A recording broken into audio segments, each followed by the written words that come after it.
Kamala Harris made an unexpected appearance on day one of the party convention, praising President Biden in brief remarks and predicting party unity in November. Dan Cannon is one of the many people working to achieve that goal. He is the Battleground State Director for the Harris-Walz campaign, and he joins me now. Dan, thanks so much for being with us. So let me start out by asking you about the campaign map. Obviously, things have shifted significantly over the past month.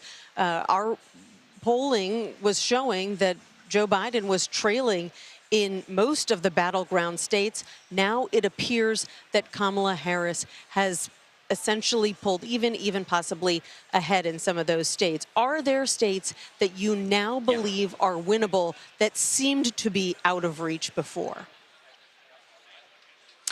Well, Nancy, first of all, it's great to be here. Thank you for having me. I think that the states you mentioned, the Michigan in particular, Wisconsin, Pennsylvania, but also those Sunbelt states of Arizona and Nevada and Georgia, North Carolina, I've always felt those would be close states. They've been close in 2018, close in 2020, close in 2022, and there's just some political gravity in this country that brings things back to a very tight electorate there.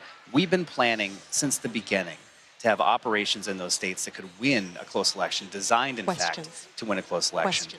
More than 300 staff, 300 offices, 1,600 staff in those places. And I think it's true that the enthusiasm for Kamala Harris and Tim Walz is palpable. It's real. It's giving us quite a lot to work with.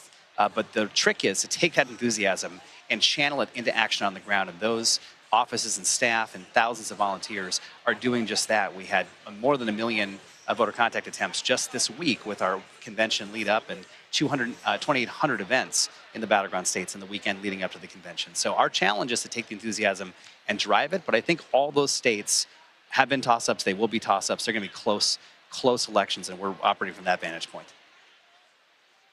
Okay, well, Dan, one of your colleagues at the campaign, David Plouffe, was sounding pretty optimistic today in an interview with Axios. He said that he believes the Sun Belt is now in play again. That means North Carolina, Georgia, Arizona, Nevada. But he said it's going to be really close. It could come down to 1 or 2 votes per precinct.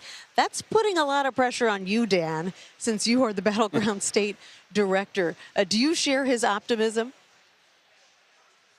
Well, I do. I think David's right, and he's one of the smartest operators you're going to find on this stuff. He knows very well what it takes to win tight battleground races. I think we're strengthened for sure in the Sun Belt and strengthened in the Blue Wall as well, I should say. But to my point, and I think to what David would have said, you just have to expect a close race in those places. I mean, Georgia was 11,000 votes separating the candidates in 2020. Less than a quarter percentage point, less than a quarter percentage point also in Arizona, less than a point in most of these states, actually. And so the imperative of having an organization that can cut through, register voters, persuade them, cure ballots, and be a permission structure presence on the ground to bring more people into your campaign, that's what's required to win those close races. And a point I want to make, Nancy, is the Trump campaign, I do not think, shares this vision. They don't have anything like the infrastructure. In Nevada, we've got 12 offices to their 1. In Pennsylvania, 36 offices to their 3. In Georgia, 24 offices, and they just opened their first last month. I don't think they respect the need to have a relationship with voters and to do those things. We feel like that's an imperative, and it's a design we have to win a close race.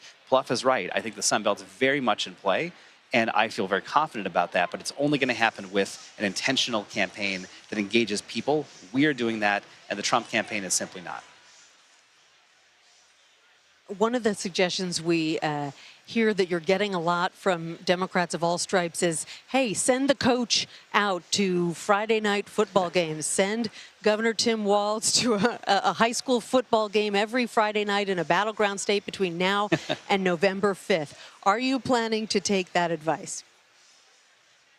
Well, look, I think Coach Walz is a tremendous leader. I think the fact that he has been a coach, which means a teacher, it means a mentor, it means someone connected to people in their lives and helping them work through things and improve their lives, is such a great encapsulation of how I think he and the vice president look at the imperative of politics. And so I think anything that does that strikes at that feeling is something we want to do. And it's in stark contrast to what you see from J.D. Vance and from Donald Trump, who not only, I don't think, share that need to to empathize with people and connect with them, but then simply have this blinder on what people actually care about. I mean, Trump today was talking again about how he has no regrets about his actions on Roe. He refused to condemn KKK marchers in Michigan, where he was, as you pointed out. I think people want a leadership ticket that is empathetic, that is normal, that works with them on the things in their daily lives that make them better. And that's a broad approach to politics that I think is wonderful, and I think a really great tonic for what we see from Donald Trump and J.D. Vance. Well, Dan Kananen, you've got one of the most stressful jobs in politics, battleground state director for a major campaign in an election year. Thanks for taking the time. I appreciate it.